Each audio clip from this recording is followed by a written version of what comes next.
Welcome to Regis World Literature. This is lesson 25, and we're talking about grammar. 3 terms I did want to review with you. The first one is the conjunctive adverb. Let's make sure we get that correctly in our notes. I think I've sown confusion here. Conjunctive adverb are those words like thus or however or therefore. We'll be getting some more eventually here.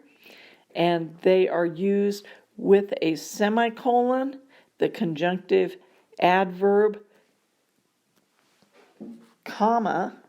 So these are my punctuation marks surrounding it, and it's conjunctive adverb, not conjunctive adjective. Okay, and this is our third way to combine 2 independent clauses.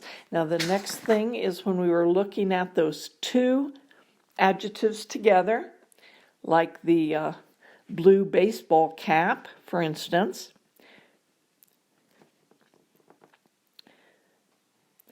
And I usually think of these as that this would be kind of the idea of describing the cap as a baseball cap is a closer connection than its color. So this is building on, the one adjective is building on the other adjective as a baseball cap, and so we would call these cumulative adjectives.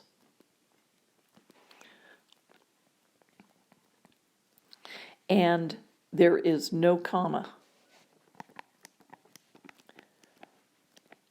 Whereas when we just have 2 adjectives of equal weight, for instance, the shiny new car,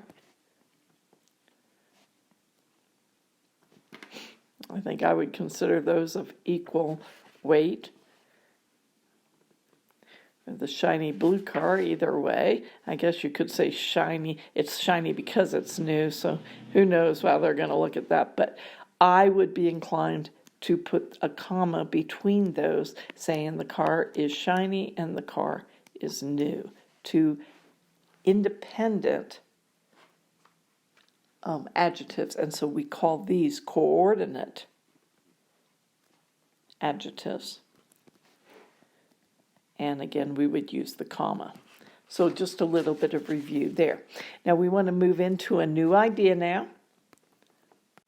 So reading in the text, it says we also use commas to link introductory information at the beginning of a sentence. This can be a single word, a phrase, which is a group of 2 or more words, or an entire dependent clause. For example, here's a single word. I'll write all 3 examples down here. So here we have 3 examples. In the first one, we have a single word. It's introductory information. Strangely, comma. He wrote to Michelle, but not to me. Notice our independent clause starts right there. Next one, in a way, they are both right. Our independent clause starts right there. Okay, I'm boxing that in. In a way is a introductory phrase. And notice we end it with a comma. And then in the third example, we have a dependent clause. When I was traveling in Croatia, we do not, we cannot use that as an independent clause. It doesn't make sense on its own because of the word when in front. So we have when I was traveling in Croatia, comma, my independent clause is I met a lot of interesting people. So the boxed part is the independent clause. It could stand alone by itself in a sentence, but when we have an introductory word, an introductory phrase, or an introductory dependent clause before it, then we always put a comma after it. There are some cases in which the introductory element, now don't you love grammar, because there's always these little exceptions. So after we've given you the basic rule, we're going to give you the exception. There are some cases in which the introductory element is brief enough or so closely related to the independent clause that the comma is often omitted. The second example, for instance, has an introductory phrase with a clear meaning in relation to the sentence, so we could probably leave this comma out and write, in a way they are both right, with no comma. However, we can only do this if it does not make the sentence confusing or difficult to read. We can see that confusion arises if we omit the commas in the other two examples. Strangely, he wrote to Michelle. Okay, but not to me. It's not the whole clause, the idea that he's writing to Michelle but not to me. It's not the whole thing that's strange to me. It could mean that he was writing in a strange fashion. So that's the kind of thing that illustrates or that argues for the comma. We want the comma there. Okay. When I was traveling in Croatia, I met a lot of interesting people. By leaving out the comma in the first sentence, it looks as if Strangely is just modifying the verb wrote rather than the entire sentence. In this second example, the sentence runs together and it becomes a bit harder to read it without the comma. When I was traveling in Croatia, I met a lot of interesting people. So whenever we have the introductory dependent clause, we want the comma just for ease of reading, because that would be actually how we would speak. We would tend to put a little bit of a pause there. Not a huge pause, not like the pause that's indicated by a period, but a little bit of a pause. So always use the comma with the introductory dependent clause, or probably always with a single word. There might be a few times with a single word as well as with a little phrase that it's not as necessary.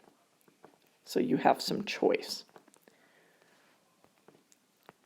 The text goes on, because we must exercise such care when deciding whether to include or omit a comma after an introductory element, the most straightforward guidance is to always include it, as it is always correct to do so.